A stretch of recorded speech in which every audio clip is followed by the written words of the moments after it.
Maraknya kasus bullying atau tindak penindasan yang terjadi di lingkungan pendidikan seperti sekolah, KPAI atau Komisi Perlindungan Anak Indonesia mencatat ada sebanyak 56 anak menjadi korban bullying. Karena saya betul-betul sangat khawatir akhir-akhir ini terjadinya kasus bullying. Assalamualaikum warahmatullahi wabarakatuh. Shalom, Om Swastiastu, Namo Buddhaya, Salam Kebajikan, Salam Pancasila. Pada kesempatan kali ini kami akan membahas mengenai topik penting dan juga memprihatinkan, yaitu mengenai fenomena bullying di lingkungan kampus. Bullying merupakan suatu tindakan kekerasan yang dilakukan secara berulang-ulang oleh satu orang ataupun lebih yang dilakukan kepada seseorang yang dianggap lemah. Bullying dapat berbentuk verbal, nonverbal, ataupun secara fisik. Bullying dapat berdampak buruk bagi kesehatan emosional, mental, dan juga fisik seseorang. Beberapa contoh kasus bullying yang marak terjadi di sekitar kita yaitu contohnya menampar, memukul, maupun mendorong dengan sengaja. Kasus bullying ini sudah sering terjadi secara terang-terangan maupun secara tertutup dalam konteks sebagai hiburan. Nah, untuk membahas fenomena kasus bullying yang marak terjadi di sekitar kita, kami dari kelompok 10 melakukan wawancara kepada beberapa narasumber yang kompeten pada bidangnya. Kita akan mengetahui tanggapan seorang mahasiswa mengenai kasus bullying yang ada di sekitar kita. Akhir-akhir ini kan marak terjadi kasus bullying, terlebih lagi bullying nonverbal. Contohnya ini banyak kita temui di sosial media seperti di Twitter, Instagram, dan lain-lain. Nah, di sini tujuan saya adalah untuk bertanya-tanya kepada mahasiswa tentang apa sih pendapat mereka tentang kasus bullying ini. Mari kita simak. Permisi, izin bertanya. Masnya sendiri namanya siapa? Nama saya Fadil, Dari fakultas apa? Fakultas Teknik Sipil.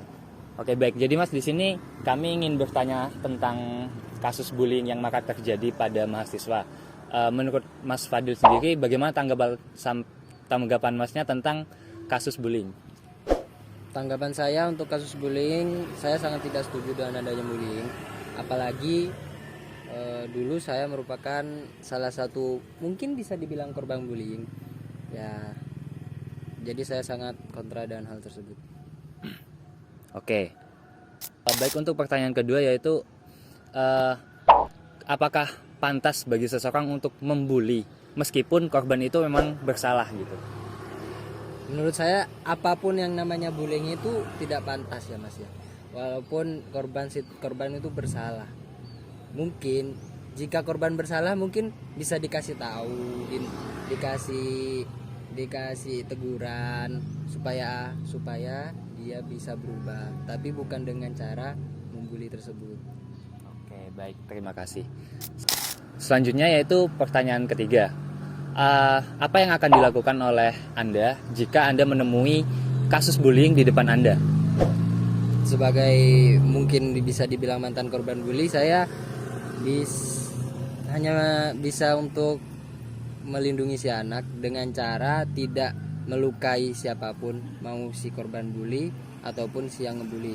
Yang penting bagaimana caranya saya mungkin bisa memberi pemahaman kepada anak yang membuli bahwa membuli itu tidak baik, dan anak yang terbuli bisa merasa aman.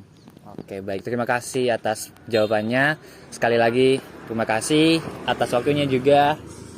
Sampai jumpa. Baik, saya izin bertanya kepada kalian berdua terkait bullying yang ada di lingkungan kampus kita ini. Sebelum itu saya ingin perkenalan diri terlebih dahulu. Untuk Masnya siapa namanya? Oke, saya Andika dari FMIPA. Kalau Masnya? Saya Edo dari FMIPA juga. Oke, baik, terima kasih.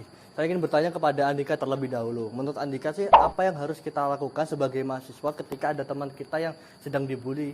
Itu apa yang harus kita lakukan? Jadi kalau kita punya teman yang dibully, kita harus membantu kepada korban tersebut lah. Terus kalau memang kita tidak bisa membantu kepada korban tersebut, kita harus mengumpulkan data-data seperti bukti dan lain-lain sebagainya.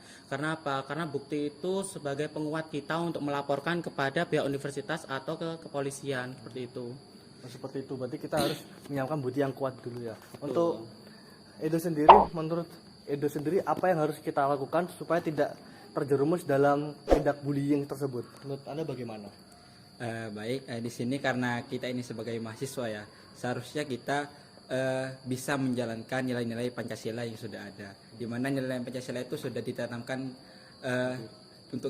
untuk kita dari kita kecil gitu loh. Jadi ya seharusnya kita bisa mengamalkan nilai Pancasila tersebut, di mana kan biasanya bullying itu terjadi entah itu karena perbedaan ras, perbedaan warna kulit, juga karena juga derajat sosial, itu juga menjadi bahan untuk bullying. Jadi jika kita bisa mengamalkan nilai Pancasila dengan baik, itu juga bisa menghindarkan kita untuk melakukan bullying tersebut. Kemudian juga kita selektif terhadap memilih teman, dan karena lingkungan itu sangat berpengaruh pada sifat dan watak kita, seperti itu.